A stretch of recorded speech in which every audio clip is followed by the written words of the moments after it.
I knew something in my life had shattered the moment I felt the ground slip from beneath everything I trusted.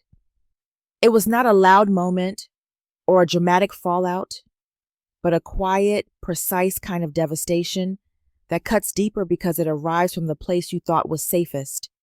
That first crack never really stays small. It widens, crawls through every memory, and redraws everything you believed about loyalty and love. I did not realize it then, but that was the beginning of a truth I could no longer outrun, and the story I'm finally ready to tell. Before we dive into today's story, take a moment to let us know where you're watching from. We love seeing how our stories bring people together from all over the world. Your comments create a community where storytelling thrives, and we're so grateful to have you here. If you have not already, be sure to hit that subscribe button and turn on notifications so you never miss a moment. Now, settle in, get comfortable, and prepare for a journey that will keep you hooked from start to finish. Let us get started. My name is Margaret Ellis, and when I think back to the months before everything changed, I remember the soft tide of Savannah, Georgia, and how peaceful my mornings used to be. I was 63 years old, recently retired after spending more than 3 decades working as a senior care nurse. I was not wealthy, but I lived simply and comfortably in a small rented seaside cottage that smelled of salt, lavender, and fresh soil from my tiny garden. My days used to begin with warm tea on the porch, the rustling sound of marsh grasses in the wind, and the distant call of gulls drifting across pink morning skies. I often said life had become gentler with age, like a quilt finally softened by years of washing and wear. I had been a widow for almost 12 years, ever since my husband, Thomas, passed after a quiet battle with heart failure. His absence no longer crushed me the way it once did, but it remained a permanent shadow that could settle without warning. In his place, I found new purpose in small, steady routines. I tended basil, rosemary, and wildflowers along the fence, read mystery novels from the library, and kept a journal filled with tiny observations that no one else ever saw. I told myself loneliness was only a word, and that solitude was something I had earned. My son, Daniel Harper, lived halfway across the country in Denver, Colorado. He had grown into a confident, successful man working in the technology industry and was married to a woman named Vanessa, whom I only truly knew through holiday visits. When Daniel was young, he and I had been inseparable. I raised him mostly alone after Thomas died, working double shifts, skipping meals, and tucking hope into every corner of our small life. I used to think he saw it, really saw it. But children rarely understand the shape of a parent's sacrifice until they become parents themselves. As the years moved on, Daniel and I lived separate but respectful lives. Then his phone calls began to arrive more often, filled with stories of stress, deadlines, and exhaustion from raising 2 energetic children. His words seemed full of longing for support, which warmed something dormant in me. He told me how much he missed having a family close. He said that children needed grandparents to grow up balanced. He said that life felt too heavy and rushed. The thought of being needed again made my chest ache with a mixture of fear and sweetness. I began to imagine helping with homework, baking cinnamon muffins, brushing little heads of hair, feeling laughter echo through rooms that had long been quiet. I told myself that if life was offering another chance at closeness, I should not let fear decide. My seaside cottage felt like a sanctuary, but sometimes sanctuaries can become hiding places. I once sat outside at dusk, watching the tide creep toward the rocks, and wondered if I had already lived the best chapters of my life. The answer scared me enough to consider change. The air smelled of salt and evening rain, and the porch light flickered as if urging me to move before it was too late. That same night, I found an old photograph of Daniel when he was 5 years old, smiling with missing teeth and holding my hand like I was the whole world. I traced the shape of his tiny face with my thumb and whispered, "I am still here." I did not know that life was preparing to test every corner of my faith, trust, and identity, one fragile layer at a time. If you are still watching and this moment struck you, please comment number 1 below to let me know you are with me. Now let us move on to the next chapter and see how the tension quietly begins to build. In the weeks that followed, my quiet cottage no longer felt as still as before. There was a subtle stirring inside my mind. Like wind brushing lightly through curtains that had been closed for years, Daniel began calling almost every other evening, sometimes while driving home, sometimes late at night when the children were asleep.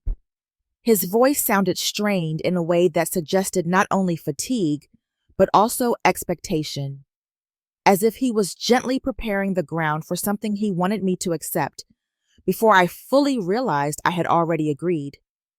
He spoke with warm familiarity, yet there was a new rhythm to his sentences that leaned heavily on responsibility, performance, and what he called practical living. I noticed it, but I chose not to dwell on it. When the heart hopes, the mind often softens its grip. He described long work hours, rushed dinners, and the constant noise of homework, school projects, and weekly errands. I imagined a household spinning like a carousel that never stopped, and I pictured myself stepping in with calm hands and slow breaths, offering steadiness, patience, and care. The idea planted itself so quickly that I did not notice how deeply it rooted. Each call seemed to contain a sentence that wrapped itself around my emotions. He would mention how children grew fast, how time slipped away, and how grandparents played important roles in stable families. If I had been more objective, I might have recognized that his words focused less on connection and more on contribution. Instead, I felt my sense of purpose awakening like an old song drifting back into memory. One afternoon, I shared my thoughts with my neighbor, Mrs. Pruitt, while we sat outside folding laundry and enjoying the mild salt air. She was a thoughtful woman with soft silver curls and a habit of speaking slowly as if her words deserved careful placement.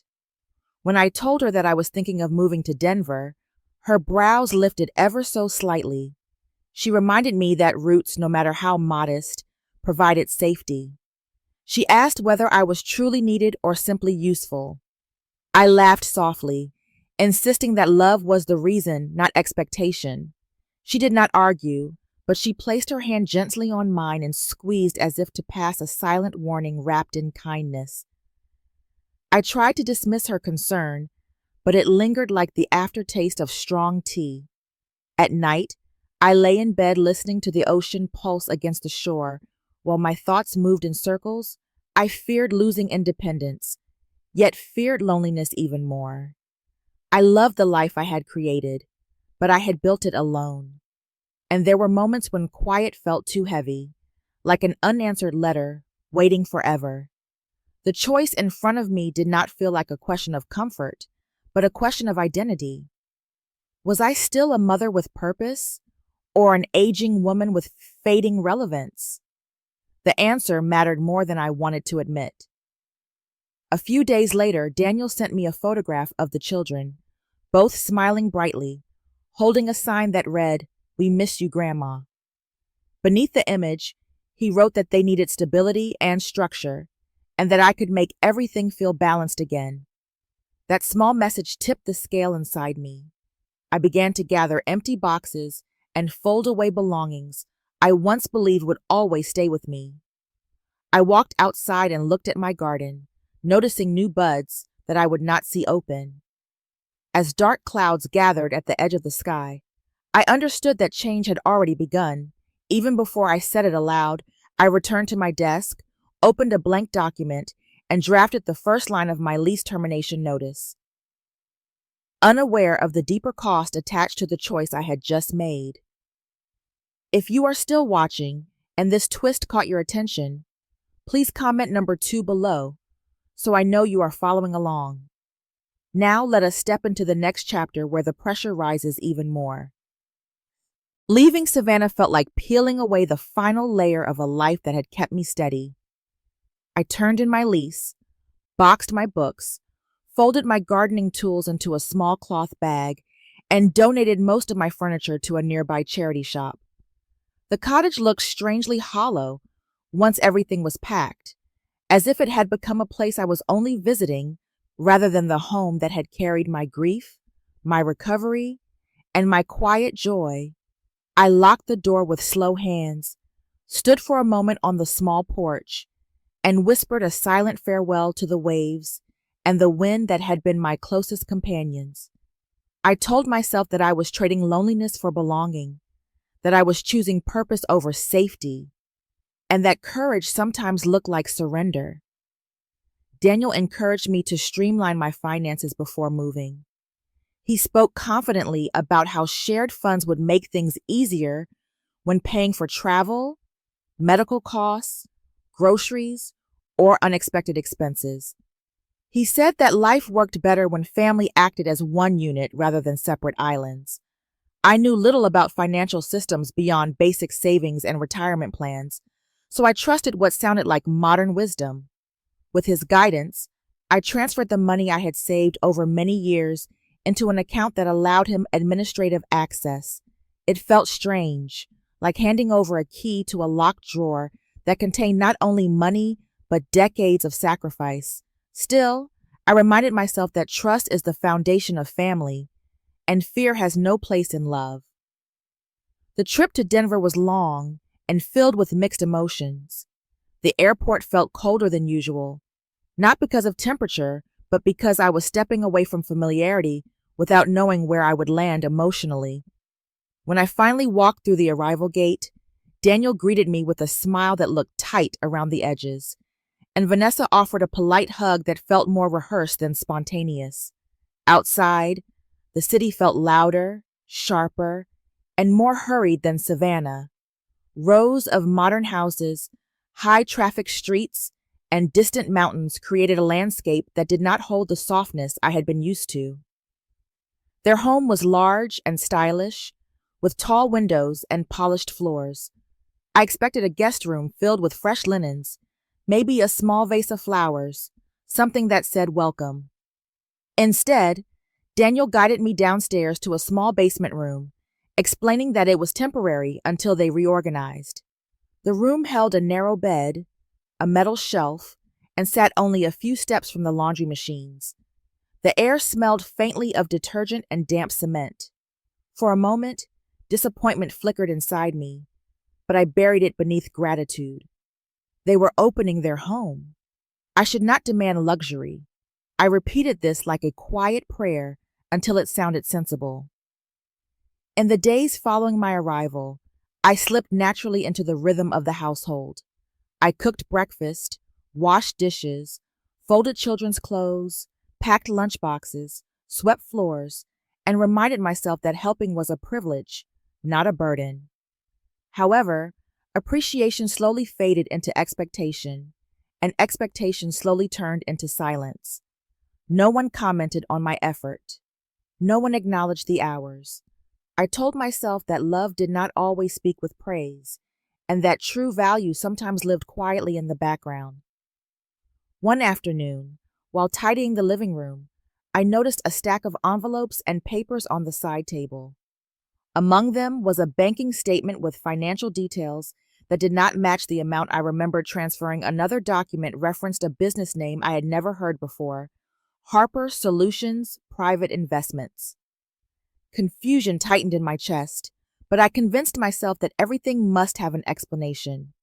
That night, as I lay in my basement bed, listening to the machines hum and spin through the darkness, a thin thread of doubt coiled quietly around my thoughts. I whispered that it was only an adjustment, but my heart no longer agreed with that complete certainty. If you are still watching and felt the shift in the story, please comment number 3 below to show you are still here. Now let us continue to the next chapter where intentions start to unravel. The uneasy feeling that began as a quiet thought soon settled into my mind, like a draft slipping under a closed door. Days passed, yet the image of those financial documents did not fade. I continued with my chores, preparing breakfast, wiping counters, packing school items, and folding laundry. But my thoughts were no longer anchored in the rhythm of caregiving. Each task felt slightly heavier, as if my hands were occupied, but my mind wandered down corridors of unanswered questions. I reminded myself that suspicion could destroy trust, and trust was the only thing holding my new life together. Still, I could not ignore the quiet alarm sounding from somewhere deep inside. When the family left for school and work one morning, the house finally fell into complete stillness. I sat alone at the dining table with my tea cooling between my palms. The basement room felt too confining for clear thinking, so I stayed upstairs, trying to convince myself that uncertainty was simply part of change. Yet I knew that clarity never came from wishing. It came from looking. With a deep breath, I brought my old laptop from the basement and opened it slowly, as if the screen itself could judge my intentions. I searched through my email history, scrolling past travel plans, holiday greetings, discount advertisements, and digital receipts until I found a message from Daniel titled, "Convenient signatures for efficiency attached," was the same document I had vaguely remembered signing. The description said that my signature would allow smoother transactions during relocation, but when I examined the file closely, I realized it was more complex than I had understood. The document granted him partial financial authority, not merely logistical permission. My pulse quickened. I remembered feeling overwhelmed by digital paperwork during that period. I had not wanted to appear helpless, so I signed what he presented, trusting the love between us to fill the gaps of understanding. Now, reading the language with slower eyes, I saw phrases involving financial discretion and investment involvement. I wanted to believe that everything was innocent, that nothing harmful was intended, but the foundation beneath my trust felt thinner than I had realized. As I stared at the screen, an old memory surfaced from my years working at the senior care center. I had once met a woman named Georgia, an attorney who helped an elderly resident review confusing legal forms. She had been professional, kind, and patient. I had kept her business card tucked in my wallet, not because I thought I would ever need it, but because something in her tone suggested she understood the quiet fears that older adults sometimes carried. My heart beat harder at the thought. I searched through my purse, and there the card was, slightly bent but readable. I slipped outside onto the small backyard patio where I would not be overheard. The air was brisk, and the dry autumn leaves scraped gently across the concrete. With hesitant fingers, I dialed the number. When she answered, I introduced myself slowly, explaining that I needed guidance about a situation involving family finances. As I spoke, I kept my tone measured, though emotion pressed heavily against my chest. Her voice remained calm and professional.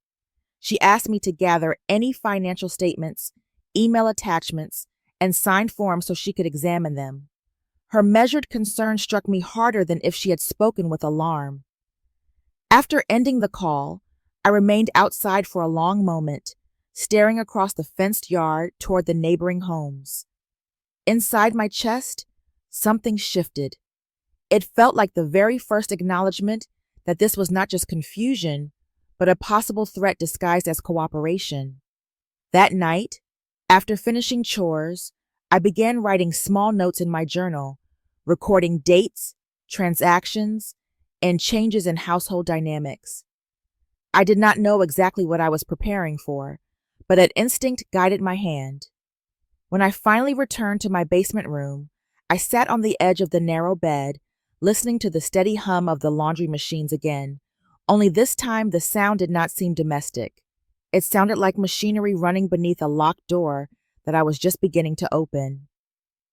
If you are still watching, and the story is pulling you in deeper, please comment number 4 below to let me know.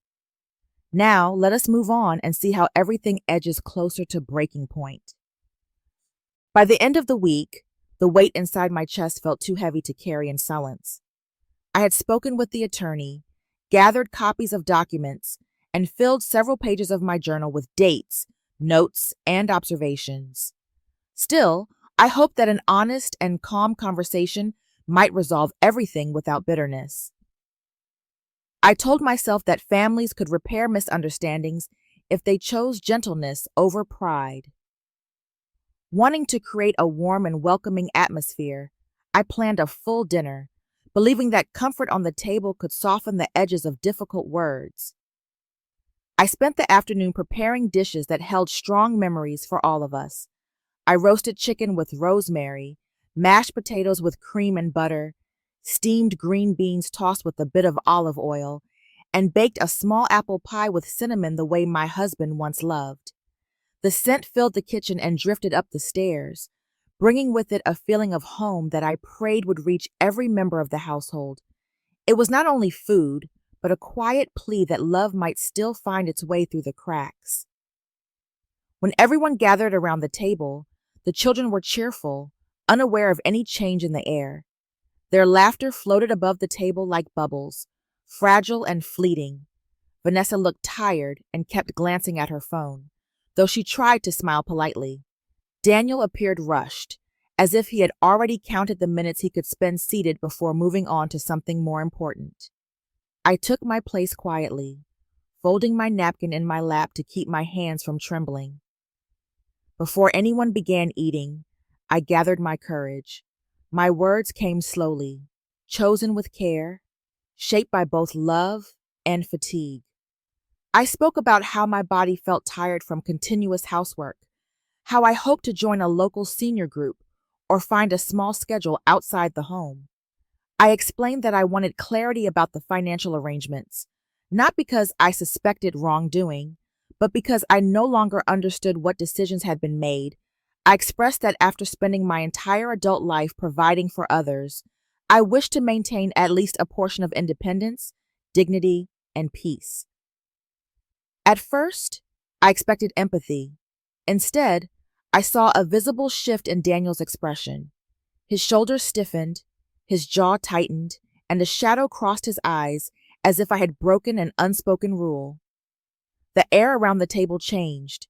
The children stopped moving, sensing the heaviness.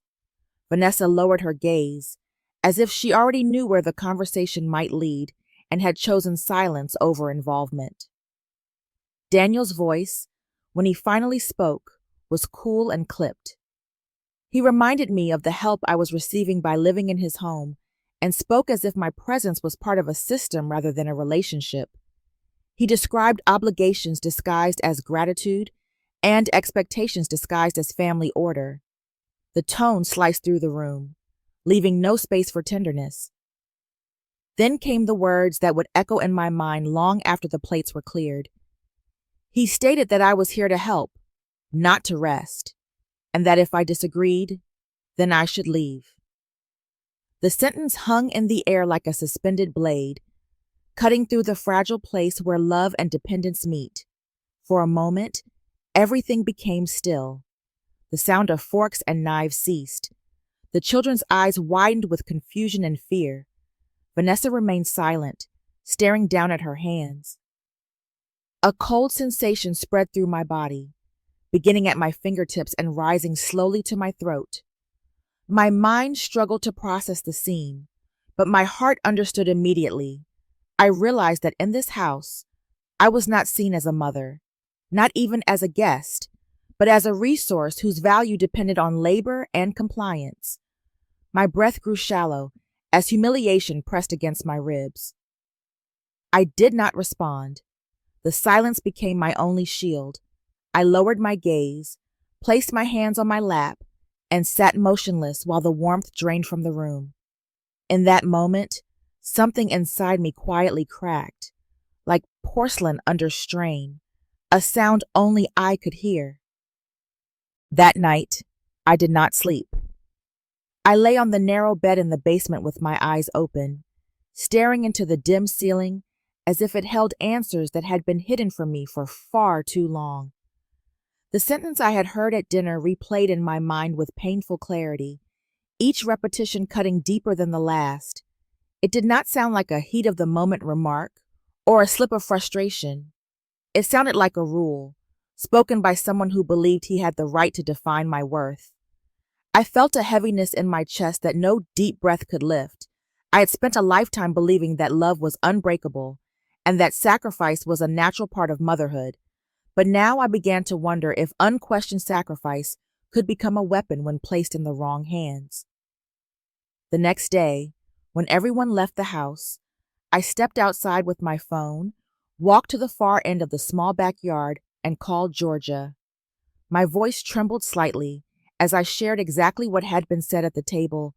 She listened silently, allowing me to finish without interruption.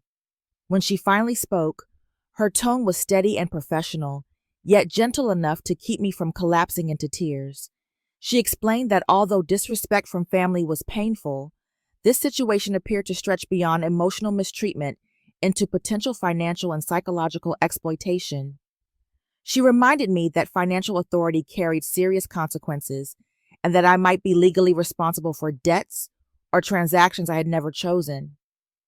When the call ended, the air around me felt colder, as if the truth itself had dropped the temperature. I returned inside feeling as if I were floating through someone else's life.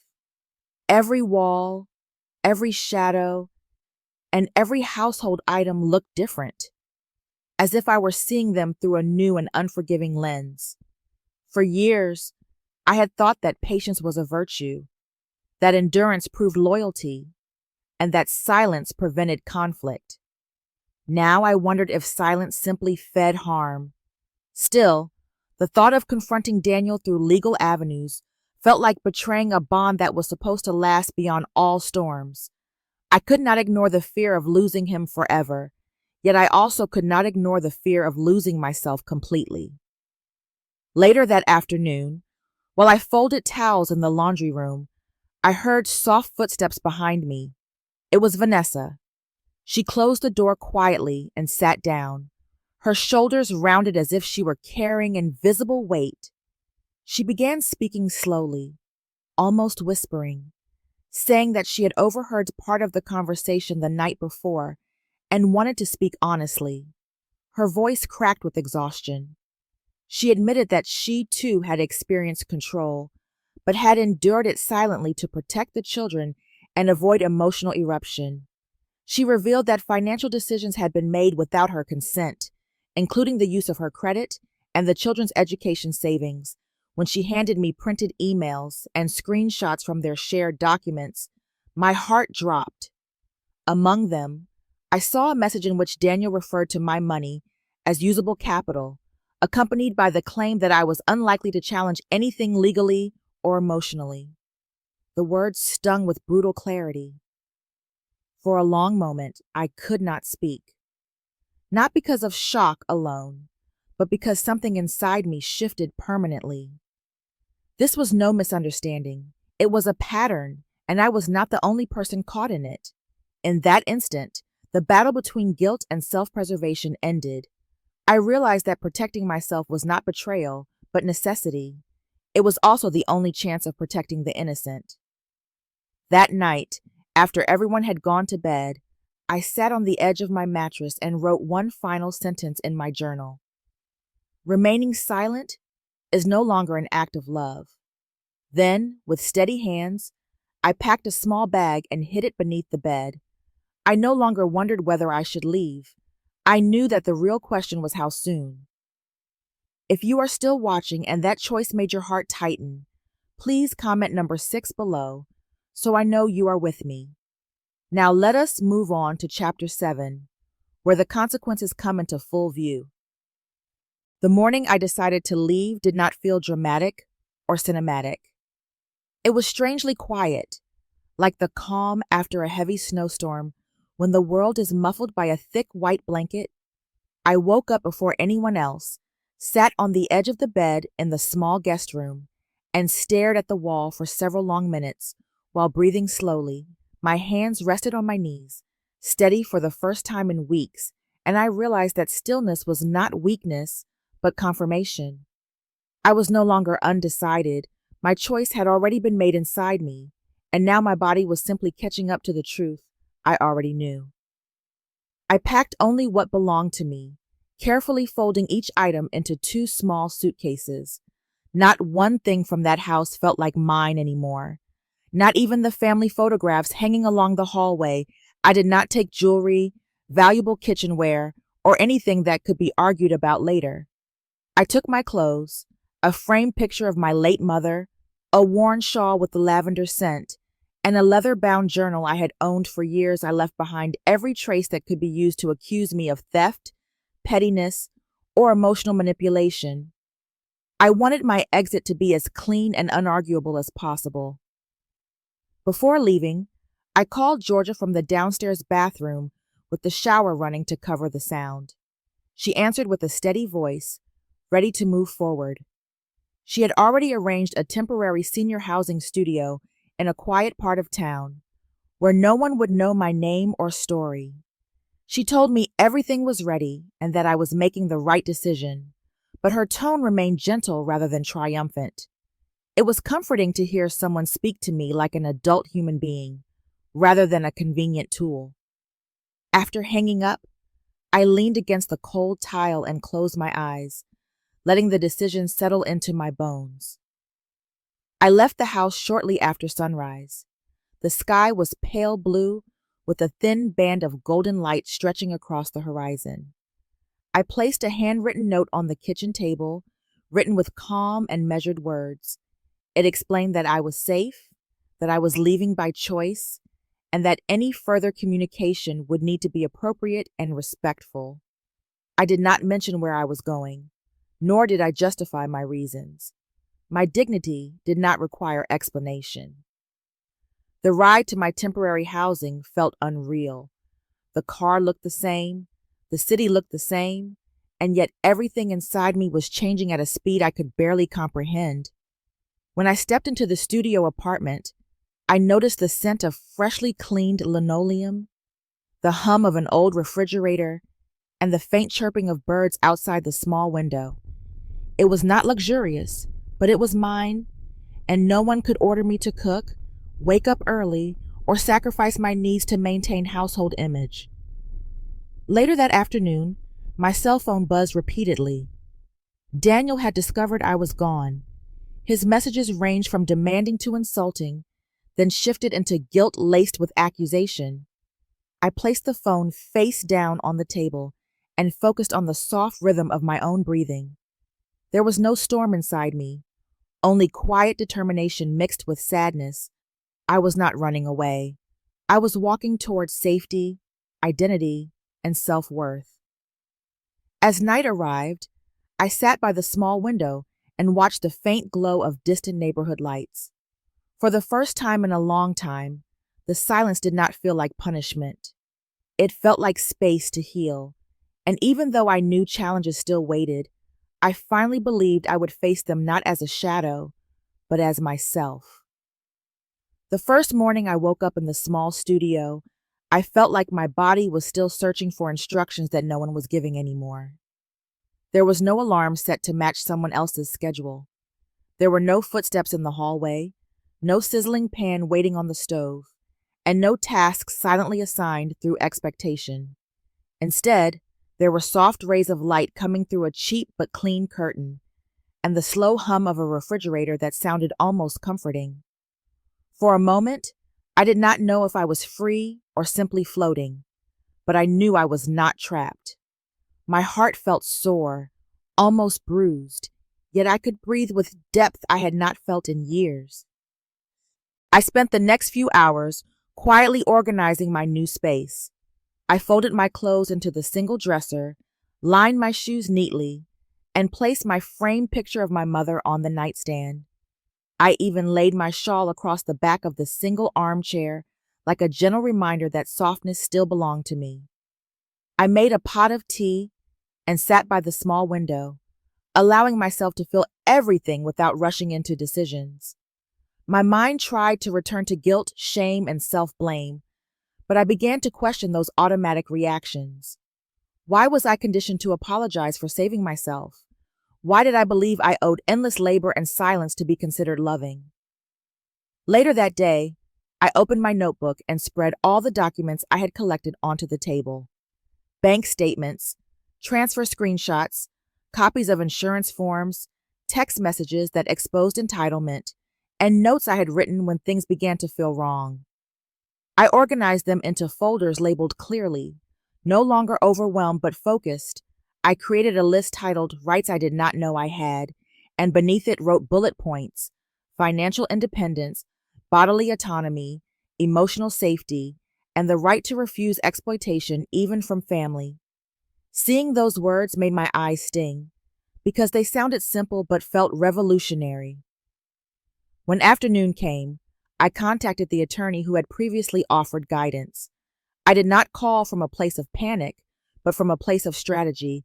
I explained that I was no longer in immediate danger, and that I intended to pursue full protection rather than revenge. He suggested resources for elder financial abuse, directed me to support hotlines, and recommended documenting my timeline in chronological detail. I wrote for nearly 2 hours, remembering every moment I ignored instinct. By the time I finished, my hand ached, yet my thoughts felt clearer. That evening, Georgia visited briefly with grocery bags containing fresh fruit, canned soup, tea, and a loaf of soft bread. She spoke to me with the tone of someone who did not pity me, but respected my courage. She reminded me that healing was not a sprint, and that self-worth required building strong boundaries without apology. After she left, I sat in silence and allowed those words to settle. Healing did not mean pretending it never happened, and it did not mean waiting for someone else to validate my pain. Healing meant constructing a life where harm could not enter so easily again. Before going to bed, I lit a small candle I found in one of the kitchen drawers. It smelled faintly like chamomile. As I watched the flame flicker, I made a promise to myself that I would not let this experience define me only through suffering. I would learn, rebuild, and stand taller, not because I needed to prove anything to those who mistreated me, but because I intended to honor every version of myself that stayed silent in order to survive. That night, I slept without feeling owned, controlled, or monitored, and for the first time in a long while, I felt like my future was mine to shape. If you are still watching and feeling the weight of what happens next, please comment number 8 below to let me know you are still here. Now let us move forward and uncover how everything finally comes together in the end. The days that followed formed a new kind of rhythm, one that did not revolve around serving anyone else, but instead marked the slow rebuilding of my own sense of self. Meetings with the attorney continued, and step by step, the tangled knots around my finances began to loosen. Legal documents were signed with careful explanations, not rushed instructions. I regained full access to my personal bank account, and a portion of the funds that had been transferred was restored. The process was not immediate, but it was real, and each completed step felt like reclaiming a piece of my identity that had been taken without permission. An official investigation into potential elder financial exploitation was opened, which brought both fear and relief. Fear, because the truth was no longer silent relief, because silence had been the heaviest weight of all. I stopped responding to Daniel's calls and messages. They came frequently at first, shifting in tone from blame to anger and then to attempts at guilt. Some were filled with accusations, some with pleading, and some with just enough emotional manipulation to remind me of the trap I had escaped. I forwarded everything directly to my attorney, who advised me to maintain distance and minimal contact. My heart ached as I read his words, but I no longer believed that love required me to open my life to pain. There is a difference between forgiveness and access, and I was finally learning it. Vanessa contacted me once through a long message that arrived late in the evening. She apologized for remaining silent for so long and thanked me for having the courage to leave, saying that it opened her eyes to dangers she had normalized. She shared that she was making arrangements to protect herself and the children, and that she hoped one day they could visit me when life was calmer. I read her message with a heavy heart, but also with gratitude. Sometimes courage does not roar. Sometimes courage simply stands up once, and that one act becomes a light for someone else. My new life unfolded gently. I began attending a weekly support circle for older women who had experienced emotional abandonment, manipulation, or financial exploitation by people they trusted most. I listened to stories that echoed parts of my own, and I learned that I was not weak, foolish, or naive. I was human, and my love had been genuine. I joined a small community cooking class, borrowed books from a nearby library, and took slow morning walks without worrying about the next chore or criticism I felt myself returning, not as someone desperate for belonging, but as someone rediscovering personal worth. There were moments when sadness washed through me, moments when I wondered if things could have been different. Yet each time, I reminded myself that healing was not about rewriting the past, but about protecting the future. As spring approached, I stood outside one morning and felt the soft wind lift the ends of my shawl. For the first time in a long time, I did not feel like a burden, a tool, or a responsibility. I felt like a woman with a life still unfolding, and I whispered one quiet promise to myself: I will never disappear inside someone else's needs again. The morning light drifted gently across my new living space, quiet and unhurried, as if it understood that I needed time to breathe. I stood near the window, letting the brightness expand in front of me, and for the first time in years, I felt no weight pressing down on my shoulders. The stillness was not empty. It was comforting, a soft reminder that peace could exist even after long seasons of strain. As I looked out at the open street, I found myself retracing the path that had brought me here. I remembered the small dismissals, the raised voices, the moments when my presence in my own home felt like an interruption. None of it had exploded in one day. It had been a slow erosion, a quiet diminishing of my worth that I did not recognize until it was nearly complete. The incident in the kitchen had simply been the final push, the moment when everything sharpened into clarity. Leaving had not been an act of rebellion. It had been an act of survival. I learned that devotion becomes dangerous when it demands silence. Love loses its meaning when it requires the disappearance of the self.